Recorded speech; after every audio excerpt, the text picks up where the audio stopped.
दादी नानी की कहानी मेरी जुबानी में आप सभी का हार्दिक अभिनंदन। महाभारत की कहानी की तरफ आगे चलते हैं। आगे क्या क्या होता है चलिए जानते हैं। समय का पहिया आगे बढ़ता गया और राजकुमार विचित्रवीर युवा हो गए। भीष्म ने उचित अवसर देखकर उन्हें हस्तिनापुर का राज्य सौंप दिया। इधर पुत्र को युवा होते देख रानी सत्यवती के मन में अपने पुत्र के विवाह की इच्छा हिलोर लेने लगी। उन्होंने अपने मन की बात भीष्म को बताई। स्वयं भीष्म भी यही चाहते थे।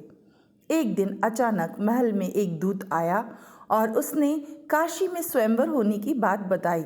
उसने कहा, राजमाता, काशी नरेश अपनी तीनों कन्याएं का स्वयंवर करने जा रहे हैं। यह समाचार सुनते ही रानी सत्यवती का मन हर्षित हो गया।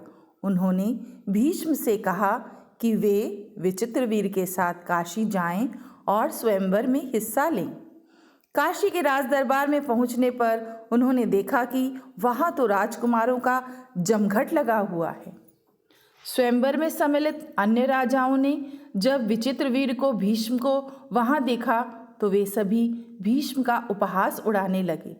सभा में चारों ओर से उन पर व्यंग बाणों की बौछार होने लगी। कोई कहता, ब्रह्मचर्य का पालन करना इतना भी आसान नहीं, तो कोई कहता, बुढ़ापे में इन्हें भला विवाह करने की क्या इच्छा सूझी।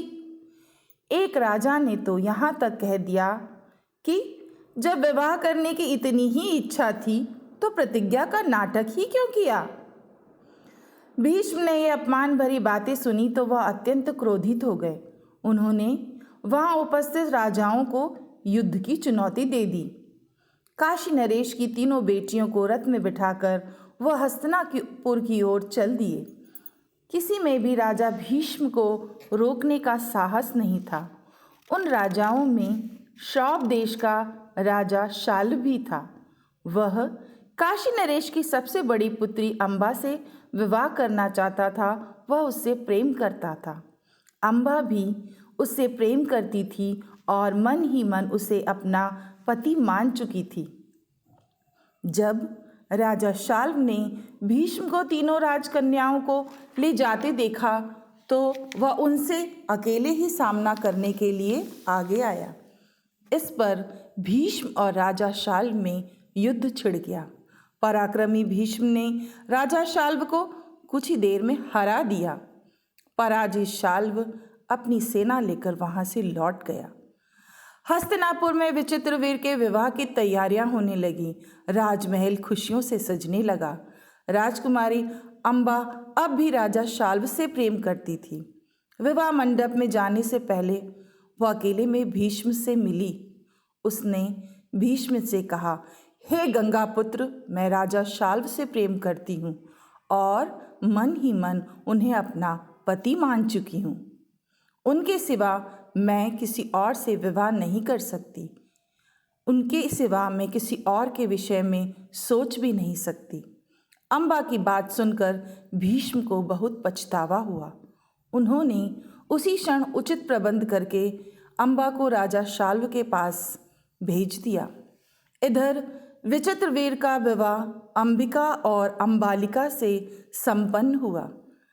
राजा शाल्व के पास पहुंचकर अम्बा ने उन्हें भीष्म और अपनी सारी बात बताई। उसने राजा शाल्व से स्वयं को अपनी पत्नी स्वीकार करने के लिए कहा। राजा शाल्व अपनी पराजय से बहुत ही ज़्यादा खिन्न थे। वह स्वयं को अपमानित महसूस कर रहे थे। उन्होंने अम्बा से कहा, यह सच है कि मैं तुमसे विवाह करना चाहता था, तुमसे प्रेम करता था, किंतु भीष्म से पराजित हो जाने के बाद अब मैं तुम्हें अपनी पत्नी कैसे बना सकता हूँ। उन्होंने तुम्हें जीत लिया था। तुम्हारे लिए ही अच्छा होगा कि तुम भीष्म के पास वापस लौट जाओ। शाल्व की बात सुनकर अम्बा निराश और हतोत्साहित हो गई, अपमानित भी हुई और हस्तिनापुर लौट आई। उसने भीष्म से सारा वृतांत कहा। राजकुमारी अम्बा की बात सुनकर भीष्म ने विचित्रवीर से अम्बा को स्वीकार करने की बात कही। विचित्रवीर अम्बा से विवाह करने के लिए तैयार नहीं हुए। अम्बा के लिए यह एक दुविधा की स्थिति थी। हार कर उसने भीष्म से विवाह करने के लिए कहा, किंतु भीष्म तो स्वयं प्रतिज्ञा के बंधन में बंधे हुए थे। वे क्या करते? वे अम्बा से भला कैसे विवाह करते?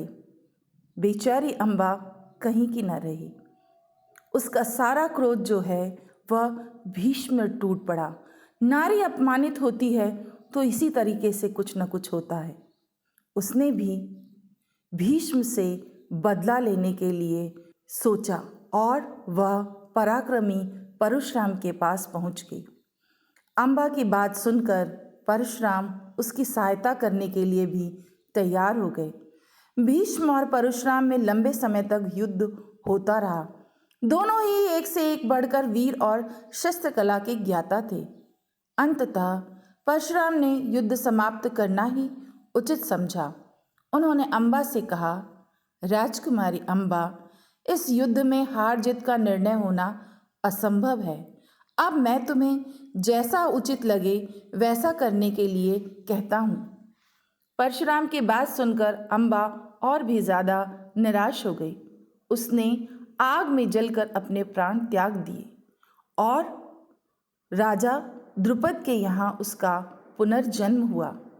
अब उसका नाम शिखंडिनी था। वह वन में जाकर तपस्या करने लगी। अपने तप बल से उसने स्त्री रूप को छोड़कर पुरुष रूप को धारण कर लिया। पुरुष रूप में उसका नाम शिखंडी हो गया। शिखंडी के रूप में वह भीष्म से बदला लेने के लिए उपयुक्त अवसर की प्रतीक्षा करने लगी। इधर विचित्रवीर का अंबिका और अंबालिका के साथ वैवाहिक जीवन सुखपूर्वक बीतने लगा। समय आने पर अंबिका ने धृतराष्ट्र को और अंबालिका ने पांडु को जन्म दिया। इसी समय अंबालिका की दासी ने विदुर को जन्म दिया। तीनों बच्चों का लालन पालन एक साथ होने लगा।